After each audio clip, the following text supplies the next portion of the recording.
Halo semua, selamat datang kembali di channel YouTube saya, Charles Lee.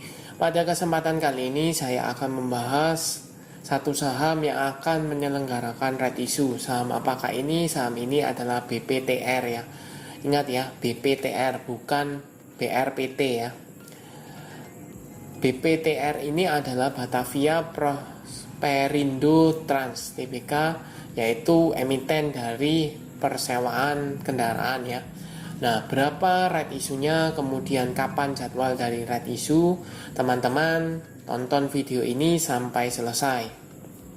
Buat teman-teman yang mungkin baru pertama kali mampir ke channel YouTube saya ucapkan selamat datang, selamat menonton. Semoga informasi yang kami sampaikan melalui video-video yang kami buat bisa bermanfaat buat kawan-kawan semua.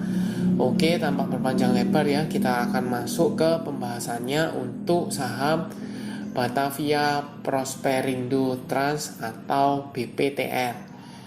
Kita cek beritanya dulu ya. Ini melalui investasi.kontan.co.id ya. Beritanya baru Kamis 12 Januari 2023. Batavia Prosperindo Trans atau BPTR gelar right issue 1,98 miliar saham. Kita cek beritanya ya. BPTR akan menyelenggarakan penambahan modal dengan hak memesan efek terlebih dahulu atau right issue sebanyak-banyaknya 1,984 miliar saham baru ya. Melalui keterbukaan informasi di BEI ya, BPTR akan mengeluarkan saham baru sebanyak 1,98 miliar lembar saham dengan harga pelaksanaan Rp100 ya. Jadi harga pelaksanaannya adalah Rp100. Kemudian dana yang diperoleh adalah 198,40 miliar rupiah. Ya, kapan sih right issue-nya? Right issue-nya adalah untuk daftar pemegang saham pada tanggal 24 Januari 2023. Jadi recording date-nya adalah tanggal 24 Januari 2023 ya. Kemudian berapa sih rasionya? Rasionya adalah untuk saham baru ini dengan rasio yaitu 25 dibanding 31. Jadi setiap pemegang saham 25 lembar saham lama akan berhak memperoleh 32 hak memesan efek terlebih dahulu ya. Kita bisa bulatkan di 32 hak memesan efek terlebih dahulu atau HR-nya. Jadi saya ulangi ya, teman-teman kalau punya 25 lembar saham maka berhak atas 32 lembar HR-nya ya, seperti itu. Jadi cukup clear. Nah, kegunaan dari penambahan modalnya ini untuk apa sih? 30% ya, 30%-nya itu akan dipakai untuk membayar angsuran utang ya, utang pembiayaan kepada Wori Finance Indonesia Tbk. Kemudian sisa 70%-nya itu akan dibuat untuk modal kerja ya, sesuai dengan UPS LB-nya ya, tanggal 7 September 2023. Seperti itu. Jadi clear ya penggunaannya untuk apa. Sekarang jadwal lengkapnya. Untuk jadwal lengkapnya adalah come date di pasar reguler dan negosiasi itu tanggal 19 Januari 2023. Ex date-nya satu hari setelahnya yaitu tanggal 20 Januari 2023. Come date itu untuk pasar tuna ya, tanggal 24 Januari 2023 bersamaan dengan recording date. Ex date satu hari setelahnya yaitu tanggal 25 Januari 2023 dan distribusi HR-nya adalah tanggal 25 Januari.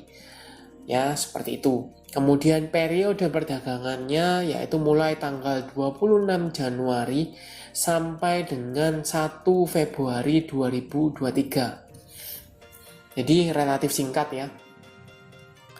Seperti itu. Nah, kita kembali ke chartnya. Untuk BPTR hari ini auto reject bawah ya, minus 6,75% ke level 304. Kalau teman-teman cek beberapa hari sebelumnya ya, itu BPTR ini mengalami kenaikan cukup tinggi ya, bahkan auto reject atas ya, hampir 2 kali ya, seperti itu. Dari area level 200-an sekarang menjadi area 300-an. Kalau dilihat ini sebenarnya ada area resist ya, level 300 sempat beberapa kali disentuh oleh BPTR tetapi gagal, dan sekarang ini di retest kembali area resistnya ya, seperti itu. Mampukan BPTR ini tertahan di atas ya, di atas level support, sekarang menjadi support ya di 300. Kalau seandainya tidak mampu kembali ya di atas level 300, maka ada potensi dia untuk koreksi lebih lanjut ya, seperti itu. Nah, tadi kan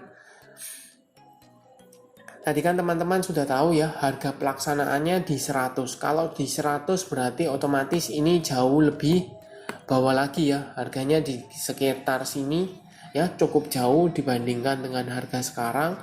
Mengingat come date-nya cukup dekat ya,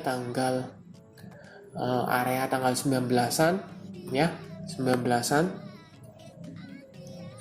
ya, 19-an cukup dekat, jadi saya rasa tidak akan dibanting terlalu jauh ya, terlalu jauh seperti itu. Mungkin dia akan koreksi ya di kisaran mungkin paling jelek di area support ya, 2230 sampai dengan 240-an, kembali ke area sana ya, itu mungkin masih bisa. Kenapa? Karena kenaikannya ini mungkin ada kenaikan sementara ya, sebelum dia akan membagikan haknya ya, atau keluar beritanya pembagiannya berapa, rasionya berapa, seperti itu. Jadi dimanfaatkan untuk digoreng ya, seperti itu. Nah, pertanyaannya, apakah teman-teman bisa entry di posisi sekarang? Kalau dilihat ini posisi EMA 50-nya mulai naik ya, mulai naik ke atas. EMA 50-nya ada di 228, sedangkan EMA 200-nya ada di 220 ya, cukup berdekatan. Kemudian volume yang perlu saya lebih mention ya, yaitu volumenya. Kalau biasanya itu volumenya relatif kecil ya, tidak terlalu besar, tidak terlalu ramai, tidak terlalu volatil, tetapi belakangan ini volatilitasnya cukup tinggi. Jadi teman-teman perlu waspada di sana ya.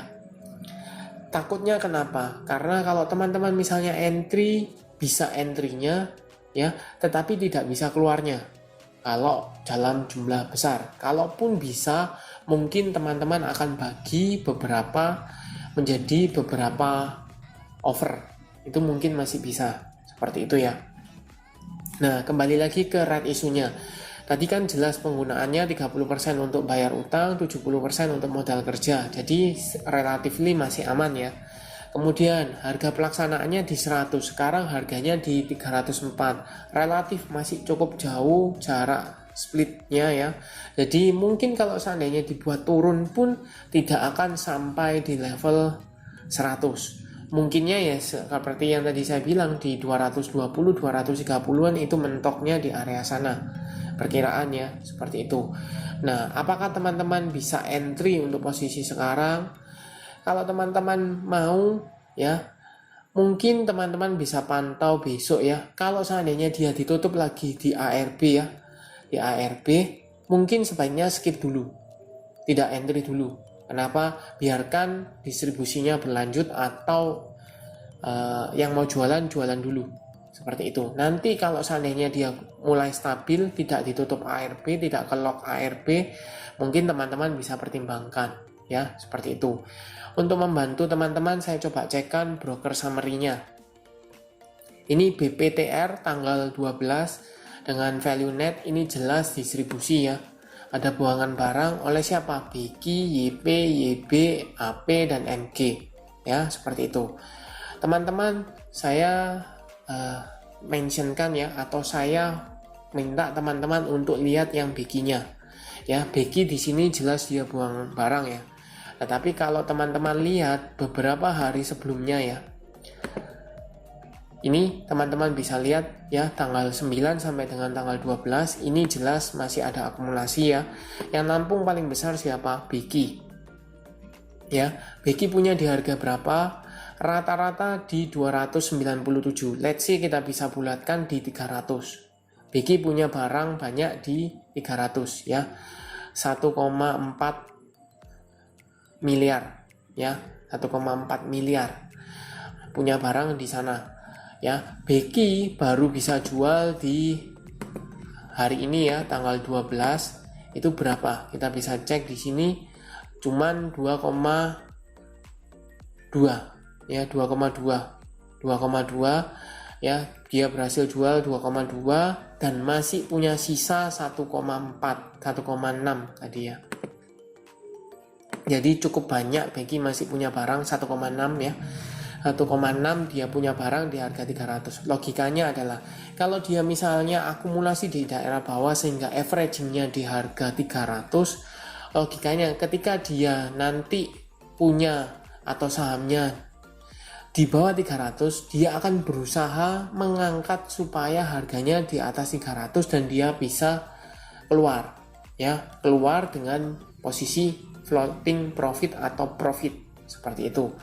Atau opsi kedua ya, Beki masih kalau tidak bisa jualan ya, tidak bisa jualan di sini, besok misalnya ditutup langsung auto reject bawah dan dikunci dan tidak bisa keluar, maka opsi yang kedua adalah untuk Beki mungkin dia akan tebus right isunya di harga 100 sehingga averaging price-nya itu di bawah ya, di bawah turun cukup dalam ya, penurunan harga averagingnya cukup dalam sehingga ketika nanti after dari right issue dia mulai jualan ya di sana. Jadi teman-teman bisa pantau saja apakah jadikan ini potensi, masih ada peluang di sini ya untuk menghasilkan cuan. Pintar-pintarnya teman-teman untuk membaca ya broker summary, analisa teknikalnya. Yang jelas saya bisa sampaikan di sini, Beki masih punya barang 1,6 miliar di BPTR ya, seperti itu. Apakah ini peluang? Teman-teman bisa analisa sendiri ya. Kalau memang analisa lebih lanjut, lebih tepatnya bagaimana? Apakah teman-teman setuju atau tidak? Feel free for comment ya. Tapi saya di sini hanya sharing ya. Beki punya 1,6 miliar barang di sini, kemudian right isunya di harga bawah di 100 ya. Kalau dilihat split harganya relatif jauh, jadi teman-teman bisa ambil peluangnya ya. Tetapi yang teman-teman perlu perhatikan di sini adalah volume atau volatilitasnya yang relatif tidak terlalu besar. Jadi kalau teman-teman hajar di harga atau volume banyak, teman-teman belum tentu bisa keluar ya. Teman-teman perhatikan itu. Oke, sekian untuk video kali ini. Terima kasih sudah menonton sampai akhir. Jangan lupa like, share, dan subscribe channel YouTube saya. Dan nantikan video analisa saham berikutnya.